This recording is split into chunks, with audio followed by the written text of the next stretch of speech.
Victoria, the royal who invented the modern monarchy. Queen who made Britain an empire. Victoria's Britain is ruling the waves, ruling the world. But who was the real woman beneath the crown? In this series, we discover Victoria as we've never seen her before. A sensuous young queen. He clasped me in his arms, and we kissed each other, again and again. A reluctant mother of 9. Victoria definitely didn't like babies, almost grosses her out to see her own children. A devastated widow. She was suicidal, absolutely. She was inconsolable. And a passionate wife. It's not Victoria the Virgin, it's the Victoria the hot mama. Using remarkable archive treasures, and through her own words in journals and diaries, we tell the story of a complex, very human queen. Those tiny seconds of moving film, they completely change how we see this monarch. This is really exciting new evidence about Victoria. We think we know everything, but we don't. This time, Victoria is left a widow after the death of her beloved Albert. She simply didn't want to be sovereign. She wanted to be alone. She runs away from public life and leaves Britain without a queen. MPs are openly saying it's time to wind the monarchy up. But Victoria fights back to win power and the love of her people. There's a sense in which the empire comes home, and it puts on an amazing show. She suddenly realised that what she'd missed was huge crowds of people there for her and her alone. This is the private life of Queen Victoria.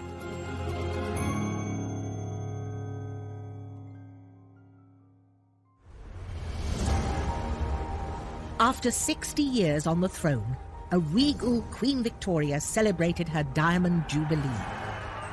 Victoria was now the ruler of an empire that spanned the globe. She was probably the most famous person on the planet.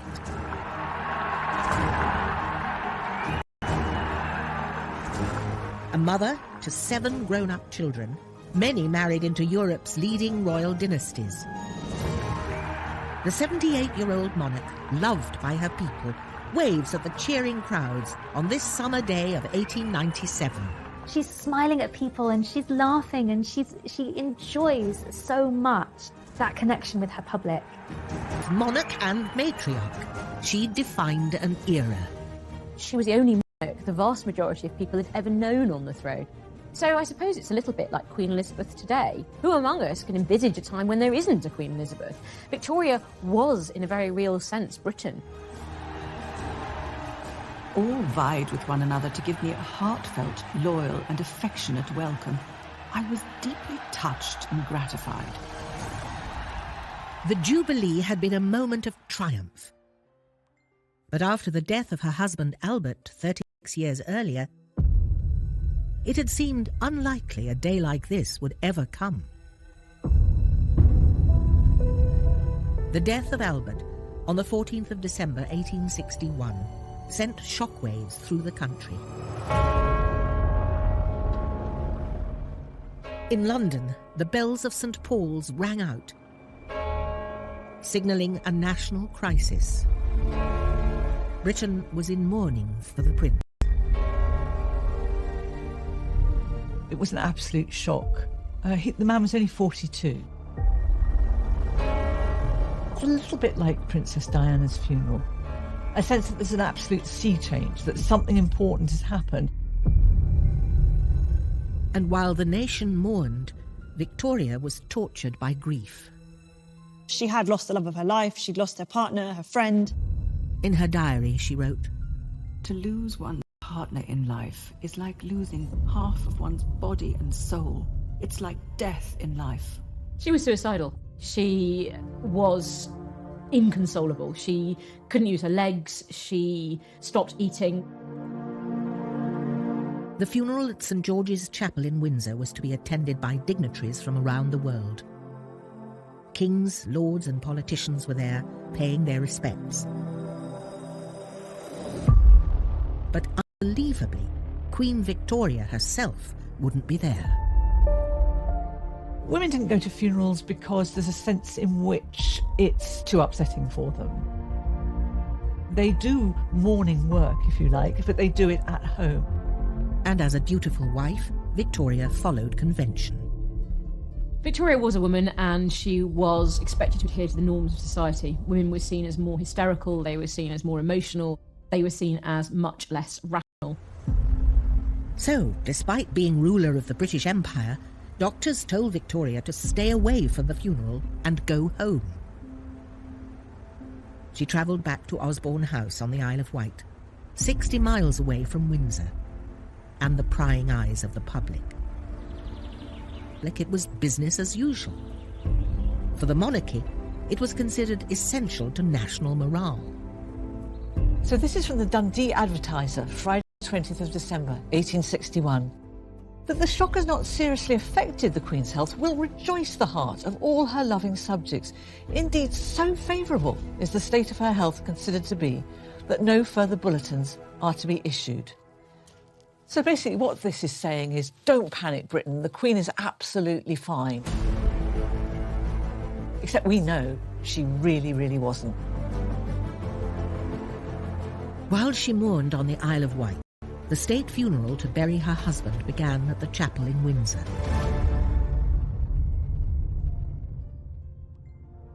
Desperate to be close to the great love of her life, Victoria had placed a last memento with his body. She had it done for Albert, and it was always his favourite portrait of her. I don't think there's any other way to put it. It's an incredibly erotic picture of Victoria. She's got her beautiful hair is hanging right the way down to her bust. It's not Victoria the Virgin, it's Victoria the hot mama. When the time finally came to bury Albert, Victoria confessed to her oldest daughter, Vicky, how pointless her life now felt. It is 1 o'clock, and all is over. But oh, only to have feelings of utter broken-heartedness, utter despair of the life I am to lead.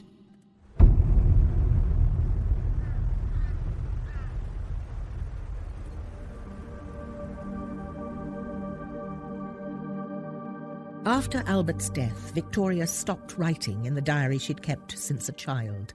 Now, nearly 3 weeks later, she began writing again, but only to say how desperate she felt.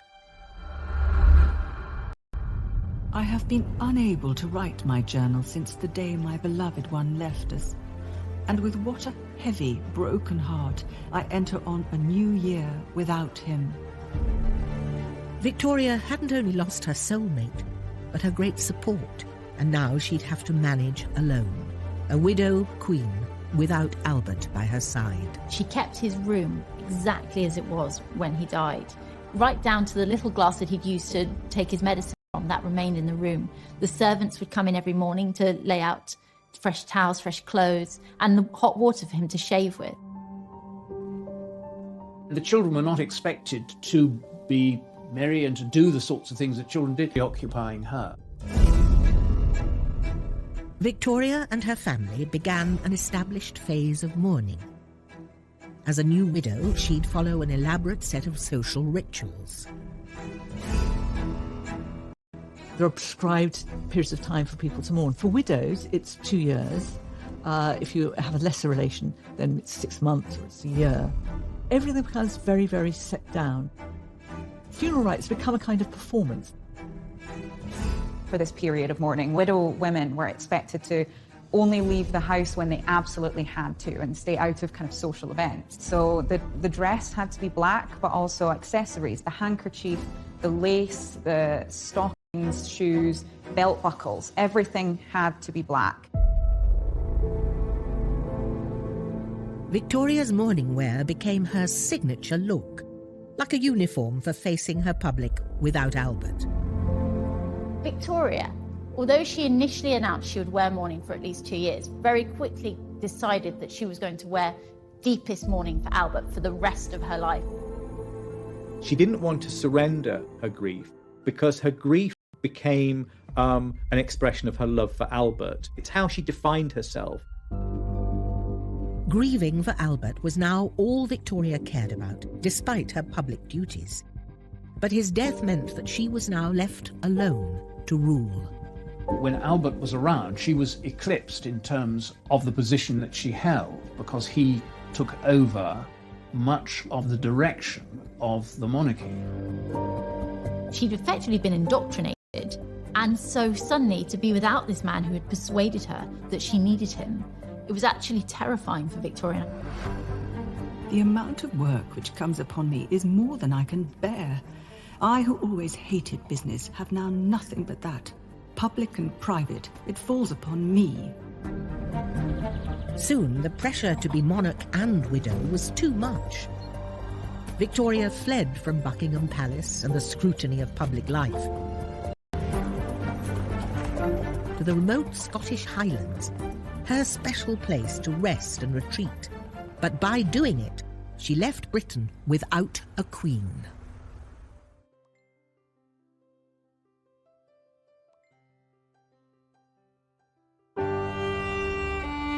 Overwhelmed by the death of her beloved husband Albert, Victoria had abandoned her duties as queen to grieve in private. She escaped to her Highland retreat, Balmoral, the castle they'd built together. It's a big statement of withdrawal to go so far away from London. You know, this is a long way. She simply didn't want to be sovereign. She wanted to be alone.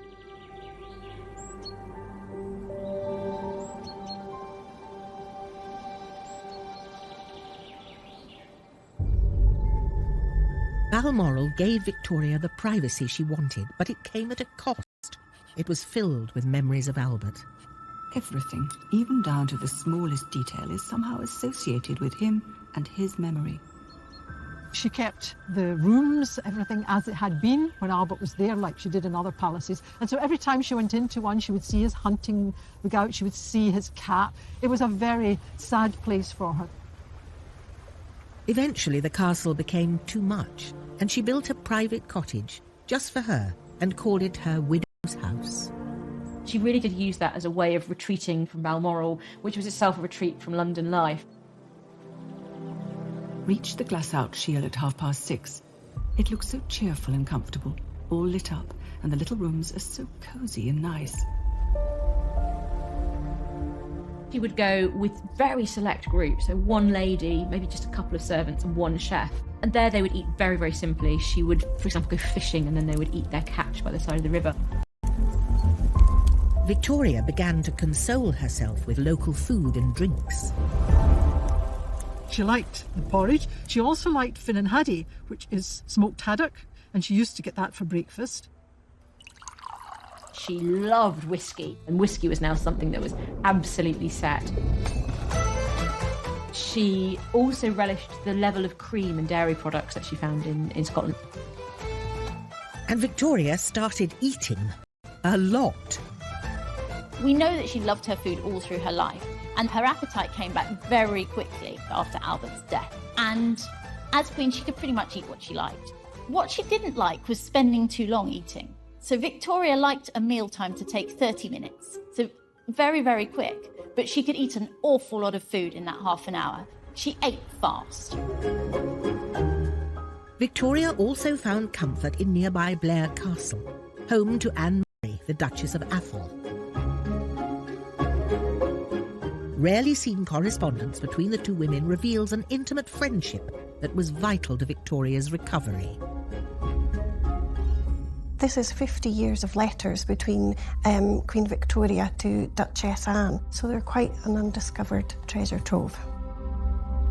This book was given to the Duchess by Victoria to commemorate a year after Albert's death. Along with that was sent this amazing and adored husband, December 14, 1861. I'll open it up, and still inside is a lock of Albert's hair.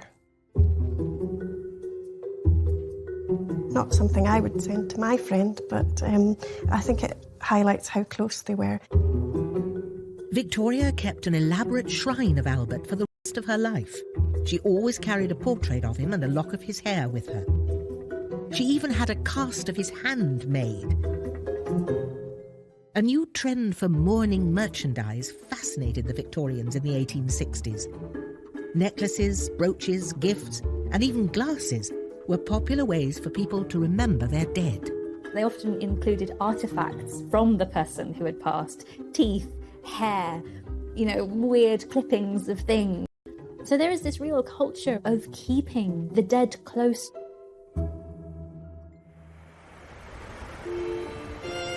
Victoria stayed in the Highlands well beyond her official 2-year period of mourning, returning only occasionally to Osborne House or Windsor to see the family. The magic of the Highlands and the escape from her public life and duty suited the Queen. Our beloved Balmoral, with its glorious scenery and the air, its solitude and absence of all contact with the mere miserable frivolities and worldliness of this wicked world. But after more than 20 years of marriage, Victoria felt increasingly alone, and she began to crave male companionship. I am, alas, not old, and my feelings are strong and warm. My love is ardent. There's a desire for a strong, manly presence who will look after her as if she is the delicate creature that she feels herself to be. And one man was spending an increasing amount of time with the Queen. He was a Balmoral servant called John Brown. He was tall, curly blonde hair and good-looking broad shoulders, and Victoria was a sucker for someone that looked a bit like that. He looked a real Highlander. John Brown took Victoria fishing and riding. He even carried her to and from her horse. And as they grew closer and closer, she decided to promote him. I have now appointed that excellent Highland servant of mine to attend me always and everywhere out of doors. But not everyone shared Victoria's enthusiasm for her Scottish servant. John Brown is not a likeable man, but as far as everybody else was concerned, he was a drunken bore. It was very much based on class. I mean, let's face it, if an outsider comes in and starts to get the Queen's ear, I mean, goodness me. Victoria ignored the gossip and the tittle-tattle and stuck by John Brown. He is so devoted and attached and clever, and so wonderfully able to interpret one's wishes. He is a real treasure to me now. They would go out sitting on hillsides in the rain, drinking whiskey together. They would also have an awful lot of private time together. The little cottage that she built for herself. Whiskey toddy was brought round for everyone, and Brown begged I would drink to the fire kindling. I mean, John Brown clearly feels that he has license to say anything to the Queen. At one point, he tells her that she's putting on too much weight. And instead of being completely offended, she takes that on board. He gave her something nobody else was giving her, which was an honest view. I think he sort of shocked her out of herself in some ways. She could be who she wanted to be with him. Albert's death had left a huge hole in her life, and John Brown filled it. Often I told him no one loved him more than I did or had a better friend than me, and he answered, nor you than me. No one loves you more. But questions persisted about the close nature of their relationship. The rumour mill went into overdrive, and there was only one thing on everyone's mind. When people talk about the John Brown thing, the thing they always fixate on is sex. They really feel that she is probably shacked up with John Brown, having delicious Highland sex. I mean, people's fantasies run riot. We thought she was in mourning. We thought she did nothing but weep over Prince Albert. It turns out that she's been having a very nice life, thank you very much, in secret.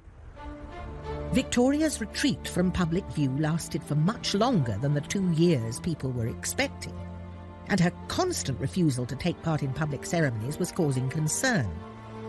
As if to reassure the nation that she was a dutiful queen, she commissioned Sir Edward Landseer to paint a portrait of her as a widow. But the painting didn't have the desired effect. In fact, it backfired, and when it was shown, her popularity took another dive. So this painting failed because it's trying to say so much, but it isn't answering the question that's being asked. She's for abandonment of duty. She tries to signal her continuing work in a series of ways in this painting. She's working on matters of state. She has her letter in her hand. She has stopped to deal with this rather urgent matter mid-pony rides because it's so important, the work that she is getting on with.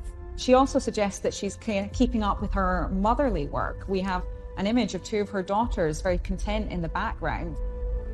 But the public didn't want a painting. They wanted to see their queen in person. By the mid-1860s, her ministers and even her own family were becoming frantic about her absence. And people started to ask, was she even fit to rule?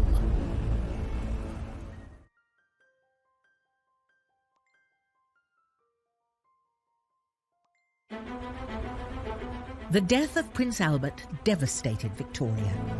Consumed by grief, she locked herself away in Balmoral, far away from her subjects and her royal engagements. But after 5 years of mourning, the country had had enough.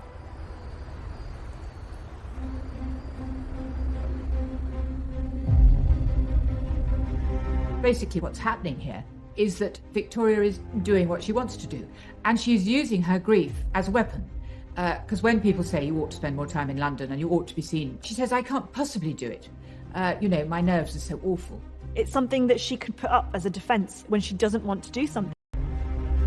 And it's difficult to challenge a widow, isn't it, really? The goodwill that she and Albert had built up was fading fast, and her demand for isolation was making her seem out of touch, or even worse, as if she didn't care about the nation and her people. There was increasing criticism of Victoria. So it became very apparent that it was Victoria who didn't want to fulfill the public role of sovereign.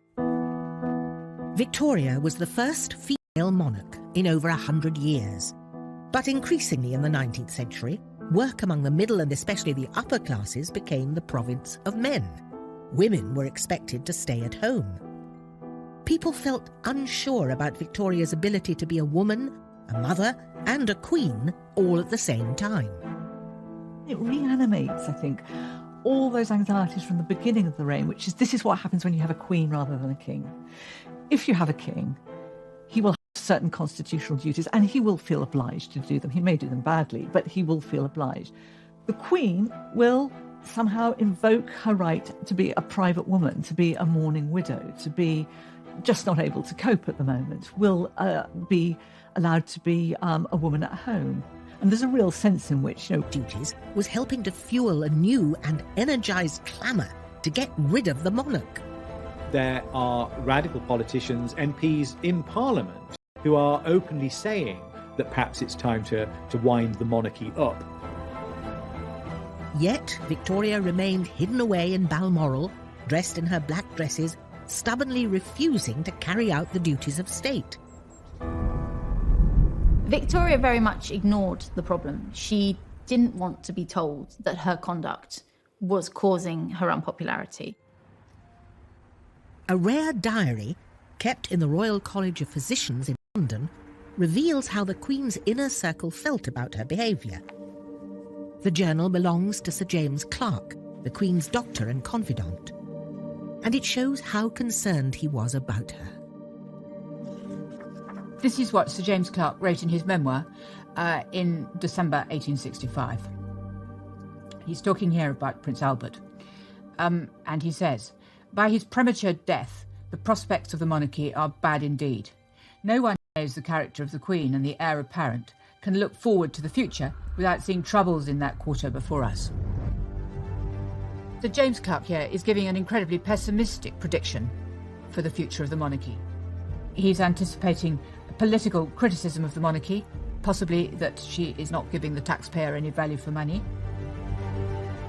And the fact that this man is making comments that are not entirely loyal, or at least that are not supportive, I think shows really how serious the situation had become. After almost 6 years trying to avoid the public and her official duties, the Queen relented and agreed to open Parliament in 1867. And the weather that day seemed to reflect her mood. It poured, and the poor people, of whom there were great numbers out, must have got very wet. But when she came face to face with her people, she didn't get the reception she'd hoped for. She probably expected that the crowds would be glad to see her, but she was very, very shocked that she was hissed by the crowds. She'd never had that before. Altogether, I regret I went. There were many nasty faces, and I felt it painfully. At such times, the sovereign should not be there. The incident made Victoria realise that her relationship with the public was broken, and that she had to find a way to reconnect with her subjects.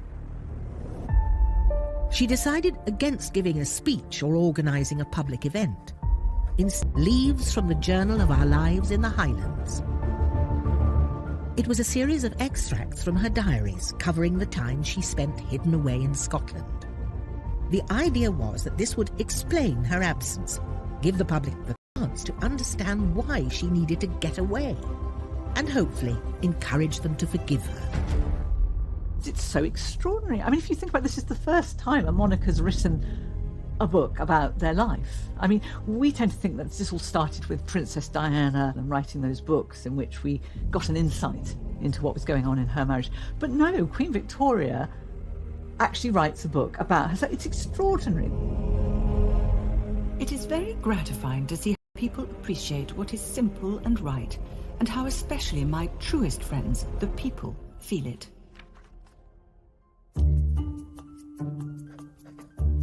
Victoria was really proud of her book and wanted to show it off to those she admired, particularly her favourite writer, Charles Dickens. He agrees to meet her, and she very coyly gives him a copy of her book and says something along the lines of, "Mr. Dickens, I know I'm not really a patch on you, but, please accept this." And he has to do a sort of smirk through gritted teeth. But he thinks the book is, he calls it preposterous. Although Dickens was not a fan of the book, the public snapped it up, and it sold more than 18,000 copies. The letters flow in, saying how much more than ever I shall be loved, now that I'm understood. Her book had achieved its objective. Victoria was back, and she intended to seize this new goodwill and run with it. But in 1871, just as she was getting back on her feet, she received devastating news.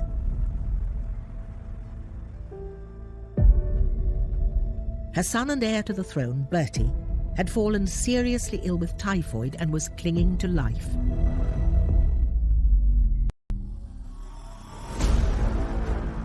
Typhoid was a waterborne disease and was common in Victorian Britain. It claimed thousands of lives each year.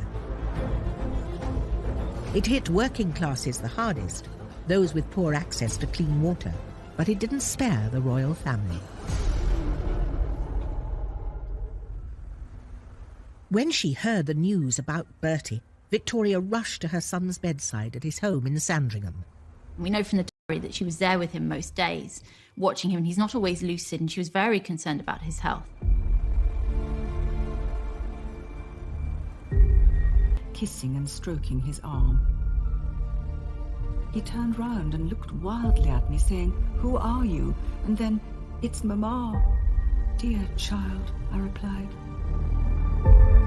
To make things even harder for Victoria, Bertie's illness coincided with the anniversary of Albert's death. It looks as though Edward may die on the very day that Albert died. It's exactly 10 years. There starts to feel something very, very mythic about it, as though this is how the gods are going to play out this game. Petrified, all Victoria could do was wait as the deadly disease ran its course. Outside the palace, the nation was also waiting and watching, desperate for news of the future heir. And as they waited, what they saw was their queen as a caring mother, tending to the needs of her sick child. By looking after Bertie, she was looking after both her son and her heir, and that was the work of both the queen and the mother. And so this was her being sort of constantly there. It really touched a lot of people. Finally, on the anniversary of Albert's death, Victoria received some good news. It seemed hardly possible to realise the day and to feel that on this very day, our dear Bertie is getting better instead of worse. Victoria seized the opportunity to share the news of his miraculous recovery and her joy as both a mother and a monarch. It seemed like a message from Albert that this was her moment, and she took it.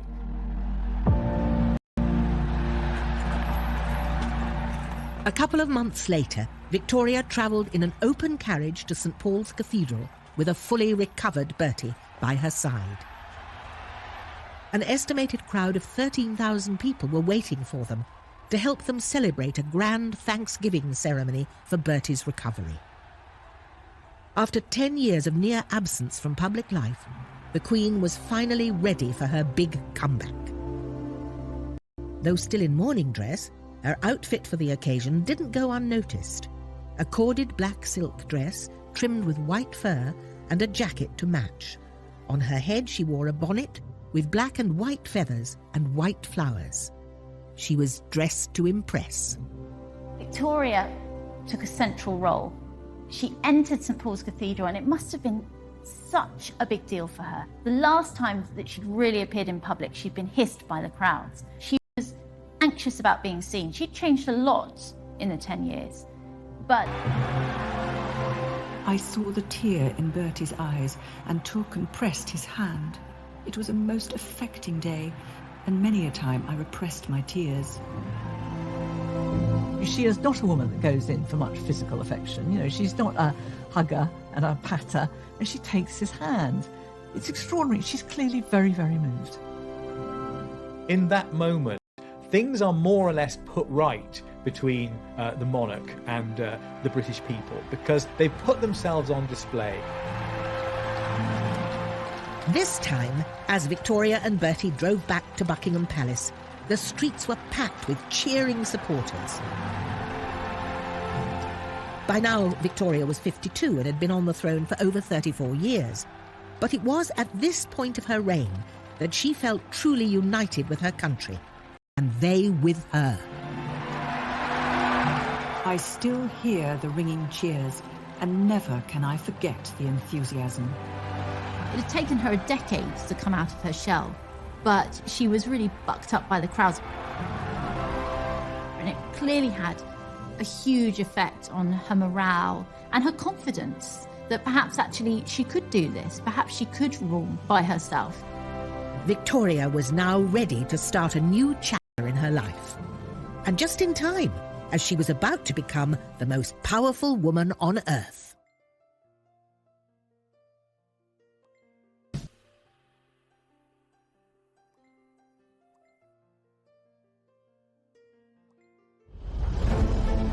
After a decade of self-imposed isolation, mourning for her lost husband, Queen Victoria was back and reunited with her people. To celebrate her return, she wanted to make a statement on a grand scale. So she decided to take over a project already started by Albert, the redevelopment of West London. Victoria transformed this part of London that gave birth to some of Britain's biggest cultural institutions: the Natural History Museum, the Victoria and Albert Museum, the Royal Albert Hall, and her most important and personal monument, the Albert Memorial.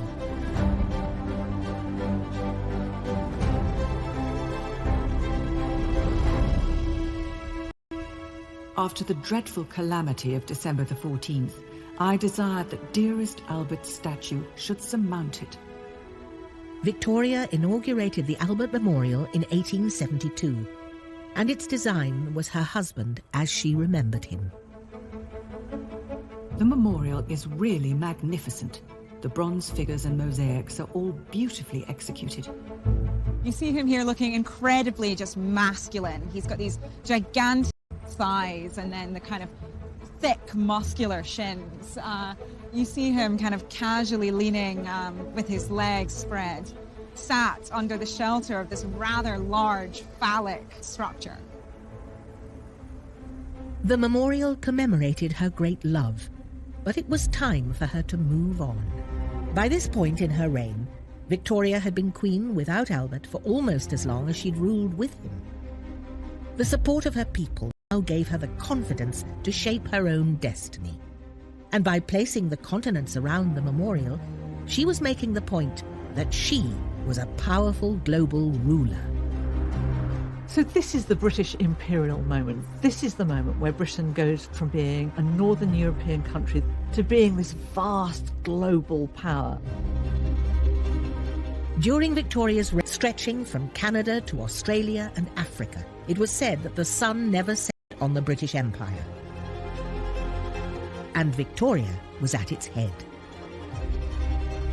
The 1870s are really a time where England and London are becoming really confident in their power and their success and their cultural influence. So it's a time of great fashion, it's a time of great music and excitement and arts and culture.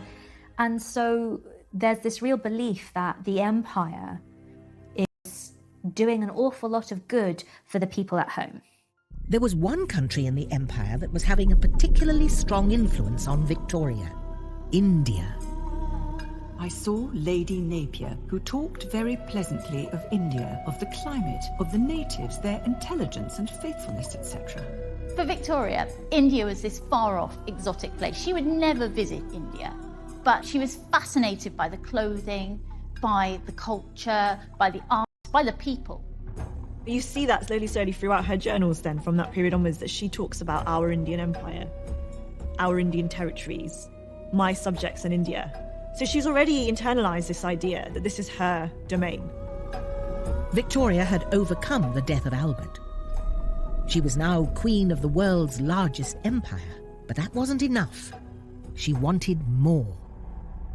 Vicky, her daughter, has become Empress of Prussia, and there's something about that Empress that really sticks in Victoria's craw. She thinks, Empress, that sounds a bit grander than being queen.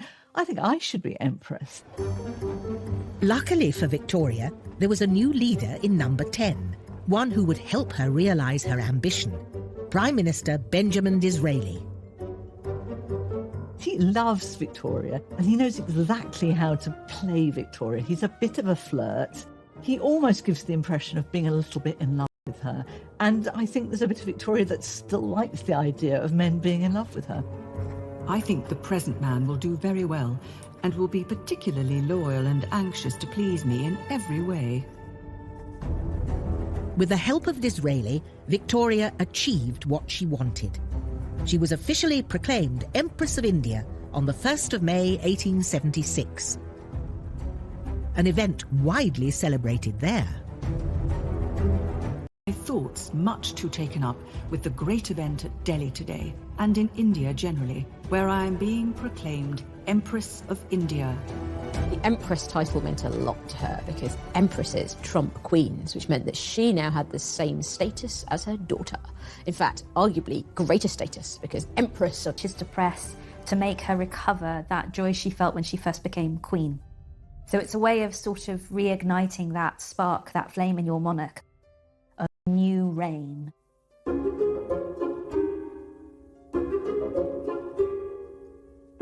Re-energised as Empress of India, Victoria embraced a new confident style and image.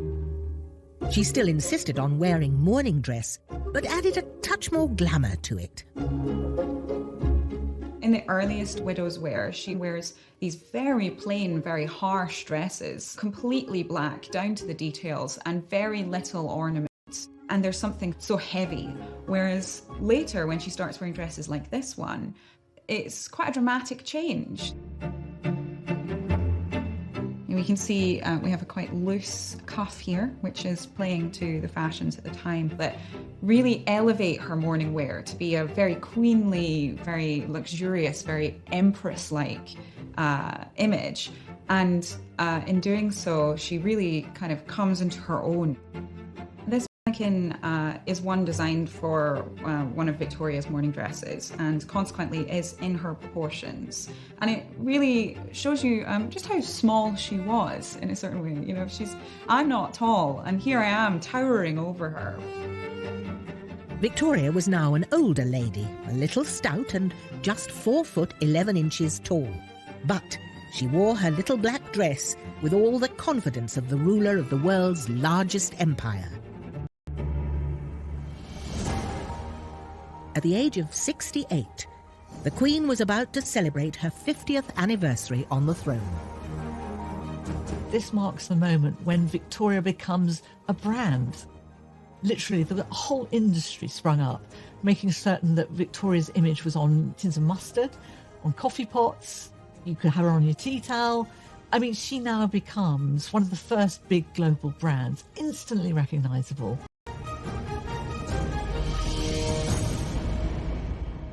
But while the whole world was getting excited about the Jubilee preparations, Victoria wasn't in the mood to celebrate. The day has come and I am alone. I am writing after a very fatiguing day in the garden at Buckingham Palace, where I used to sit so often in former happy days. Victoria's devoted and dear servant, John Brown, had died. I miss my faithful, kind friend and constant companion. Victoria agreed to go ahead with the Jubilee despite her grief, but only on her own to be wearing a crown. She had always disliked wearing crowns. They were just heavy and really uncomfortable. I mean, if you look at it, it's solid metal. They weigh a lot. If you try one on, it's really hard to keep your neck up. The powers that be at Westminster, they want to make the Jubilee something to show off to the world. And they tell her that the empire cannot be represented by a bonnet. You have to wear a crown. So the compromise ended up that she commissioned a kind of imperial crown that was much smaller and weighed much less. And she could kind of combine her morning dress with her imperial empress crown, and then she had her wedding lace. And in doing so, she was the wife and the widow and the queen and the empress, all in that one outfit. As people flocked from all over the empire to cheer their empress, London was transformed. For the first time, Britons get a sense of what empire looks like, what it means. It's not just a question of having goods coming in and goods going out. There are people out there. There are extraordinary people who look different from Britain, have different skin colour, different facial features. There's a sense in which the empire comes home, and it puts on an amazing show. And for that moment, you get a sense of the sheer scale of what Britain has managed to achieve. And the Queen's earlier reluctance about the event soon disappeared. The crowds from the palace gates up to the Abbey were enormous, and there was such an extraordinary outburst of enthusiasm. It's typical of Victoria that she thinks she doesn't want public adoration, and actually the one thing she really does want is public adoration. So when the crowds came out, she suddenly realised that what she'd missed was huge crowds of people there for her and her alone. The decorations along Piccadilly were quite beautiful, and there were most touching inscriptions. Victoria's always a sucker for love. That sense of, they like me, no, they love me, was absolutely intoxicating to her. This never-to-be-forgotten day will always leave the most gratifying and heart-stirring memories. The Queen had fought back. Once again, she had power and popularity.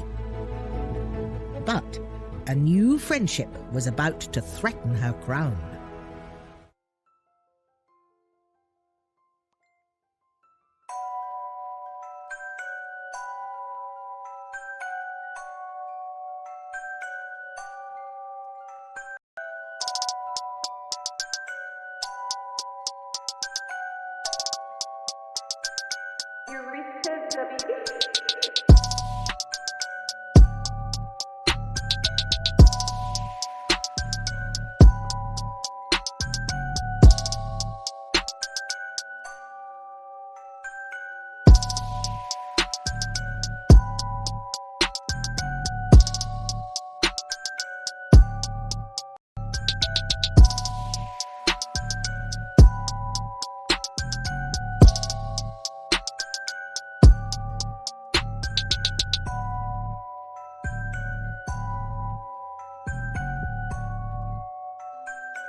Following the glorious Golden Jubilee celebrations in the summer of 1887, Queen Victoria was now a powerful queen.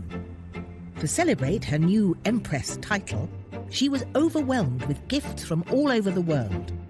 And something unexpected came from India. 2 young men to serve at Her Majesty's pleasure.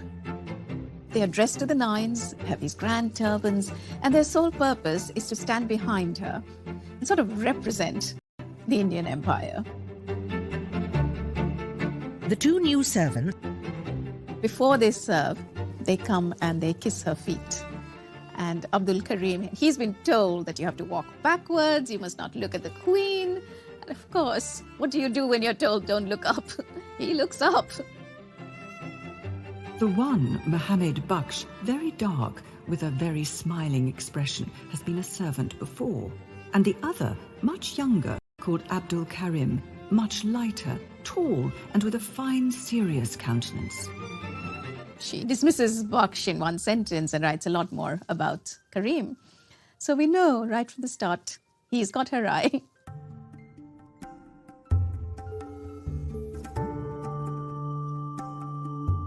By the time Abdul Karim came on the scene, Victoria was almost 70. But despite her age, she was longing for someone to love. When Abdul Karim comes into Victoria's life, she's experiencing quite a dramatic loss from John Brown, the loss of an intimate confidant and friend. Quite quickly, as he and Victoria begin to communicate, and she sees that he is somebody who's clever and educated and talented and skilled, but also becomes quite attracted to his personality. It looked as if Abdul could become the latest in line of Victoria's male companions. To keep him close to her, she decided to take Urdu lessons from him, and she promoted him to be her personal secretary, or Munshi in Urdu. I particularly wish to retain his services, as he helps me in studying Hindustani, which interests me very much, and he's very intelligent and useful. She took great pleasure in learning and writing this new language from her ever-expanding empire, learning to say things like, "The tea is always bad at Osborne House. The egg is not boiled enough." She got off on the fact that she could learn something new, even at a relatively advanced age. And he was someone who thrilled her with his exoticism, with his words, with his personality. He tells her about, the heat and dust, the color, the festivals, the spices. Suddenly she's transported into a different world. She lets Abdul have more and more influence over her. Following Abdul's advice, she built a grand entertainment room at Osborne House, in the style of the Indian emperors, known as the Durbar Room. A sort of mini India on the Isle of Wight. This room reflects this exuberance she was feeling. Her spirits had really revived, and I think this related guests, she showed off her mini India to the world. So every detail from here was actually planned in India. Every object in this room, the lamps, the curtains, the carpet, they were all brought from India. The room looked very fine, with the chimney piece finished and surrounded by a beautiful peacock with a spread tail. Victoria used the room to entertain guests from all over the world and remind them of her status as Empress of India. So this beautiful book is the ledger of all the menus of the lunches that were done in Osborne House. So let's open it up a bit. There we go. Wow. It's heavy. So this is the lunch menu from Sunday, the 13th of February. And it's got lots of items listed on it. Some are in French. But here we have the very special item that was one of Queen Victoria's favorites. And it's Indian chicken curry. And this was served nearly every day. The other favorite was dal, which was also served. So she was the original curry fan. Does show her interest in food, her adventurousness, and her open-mindedness as well when it came both to food and to cultures which were not her own. Victoria loved her food, and her new fondness for curry became a national obsession. We do see that real curries, that real taste, real spice, how to cook them, starts to make its way from Victoria's court out into the general public. And people like Eliza Acton, who publishes a very famous cookbook for housewives, especially for middle-class housewives, starts to include recipes for how to make your own curry.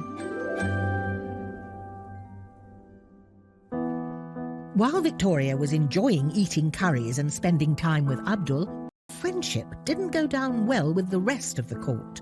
It crosses so many taboos. He's much younger than her, he's very lowly born, and of course he's of a different ethnic background.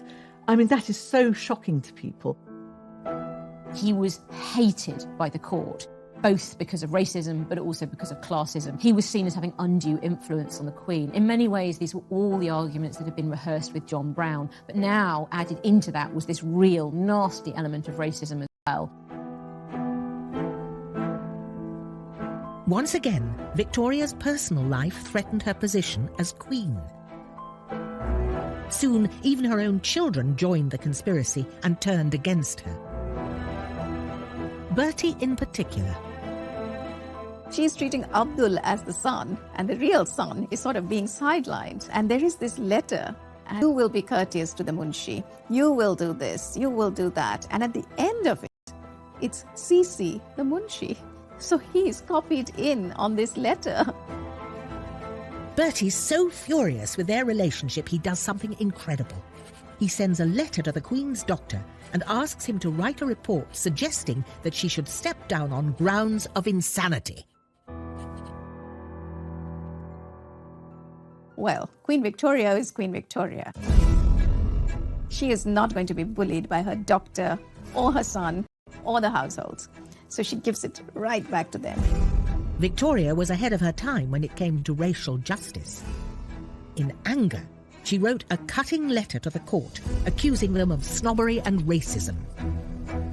The Queen would wish to observe that to make out the poor, good Munshi is so low is really outrageous, and in a country like England, quite out of place.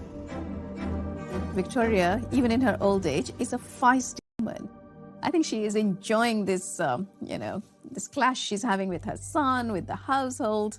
It's giving her a lot of energy. Victoria won the fight and kept Abdul by her side for the rest of her life. To her family and her nation, the feisty Queen seemed tireless and eternal. But her energy couldn't last forever.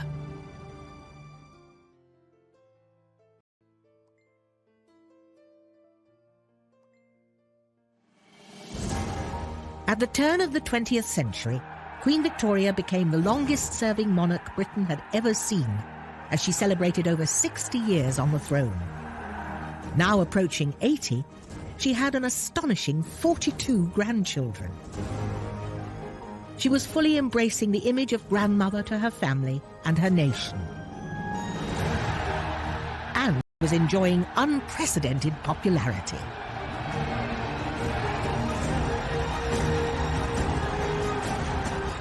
No one ever, I believe, has met with such an ovation as was given to me.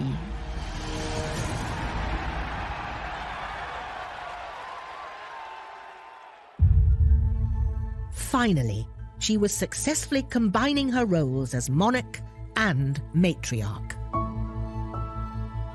There's a new way of being queen. She's freer now as an elderly woman. There's nothing is expected of her.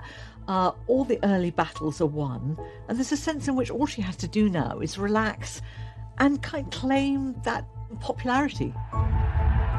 Some remarkable footage taken during a visit to Dublin. What we have here is truly amazing. She's an old woman, but she's still engaging with the crowds. She's seen so many crowds during her lifetime, but their love continues to please her. I can never forget the really wild enthusiasm and affectionate loyalty displayed by all. Those tiny seconds of moving film, they completely change how we see this monarch. She's not dull and boring and a woman trapped in grief who has no joy in life. She's someone who loves the people that are around her and connects to them in a very human way. By this point in Victoria's life, she has already defined an era. She has spanned a century almost. Even by this stage, people know it as the Victorian era. She's an icon.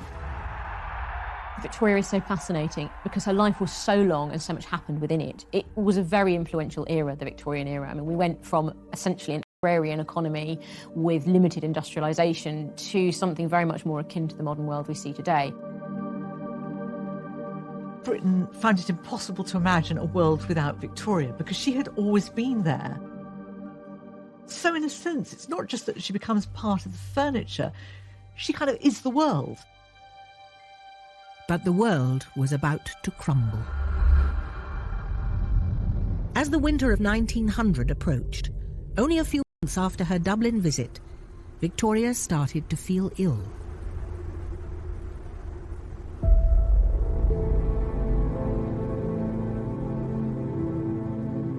I have not been feeling very well these last days and can eat very little. She was starting to lose her appetite, and that was a really big sign. Even she recognised that something was wrong. This was a queen who had always eaten and eaten well. The sitting through meals, unable to eat anything, is most trying. The Queen was exhausted. She left Windsor and went to rest at Osborne House. She continued keeping her diary until she physically couldn't. On the 13th of January 1901, after 69 years of almost uninterrupted journaling, a diminished Victoria dictated her last diary entry to her daughter. Had a fair night, but was a little wakeful. Got up earlier and had some milk.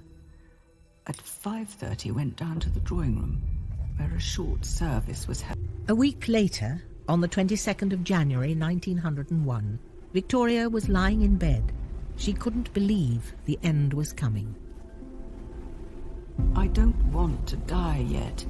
There are several things I want to arrange. She died a lot and kept coming back to life. So in the morning they thought they were going to lose her as she slipped slowly to what looked like a final coma. But no, she fought her way back again.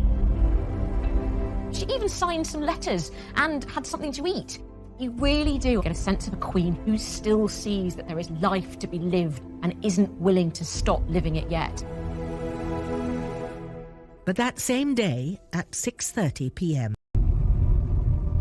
Victoria whispered her final words. Interestingly, her last words are supposed to be Bertie. We don't know if that was said in sorrow, anger. I think it's very, very telling because she knows now this young man, now actually 59, is the way forward.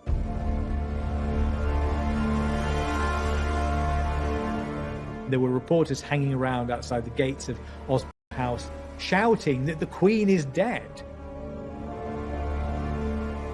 The news of the Queen's death shook the world.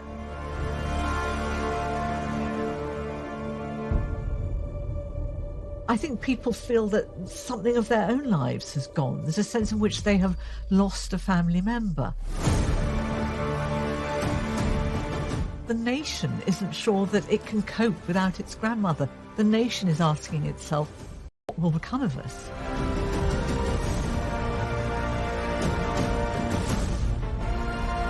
It was a great break in history. People were aware of it, just as they were aware when 9/11 took place. This was, I think, visible in the tributes that were paid to her. Everybody wearing black. Even the prostitutes wore black. The world was in mourning, just as Queen Victoria had been for half of her life.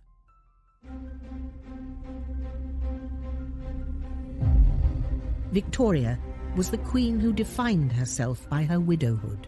When we think about Victoria, or the British Empire, or the country that she ruled over, we're thinking about this period in her life. When we picture Victoria, we're thinking about the widowed Victoria ruling alone.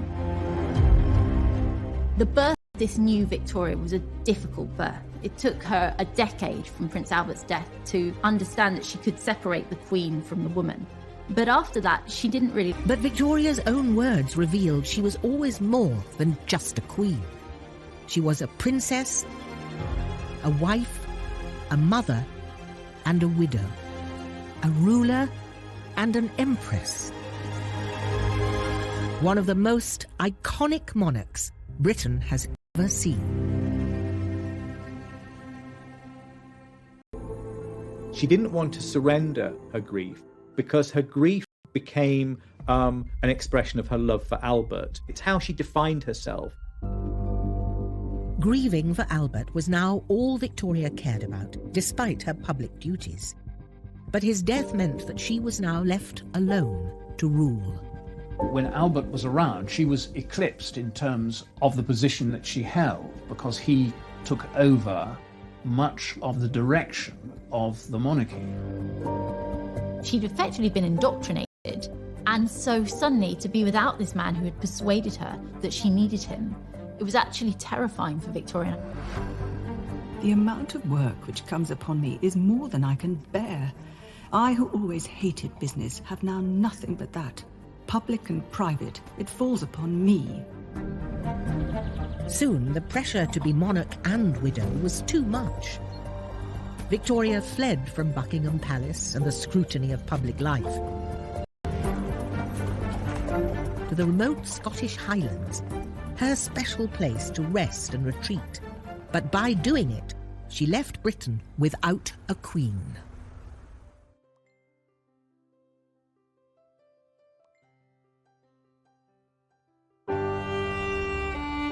Overwhelmed by the death of her beloved husband, Albert, Victoria had abandoned her duties as queen to grieve in private.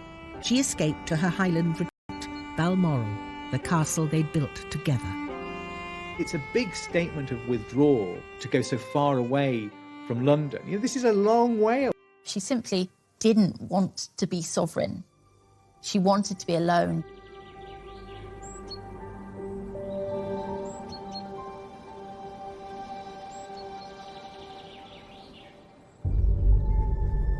Balmoral gave Victoria the privacy she wanted, but it came at a cost. It was filled with memories of Albert.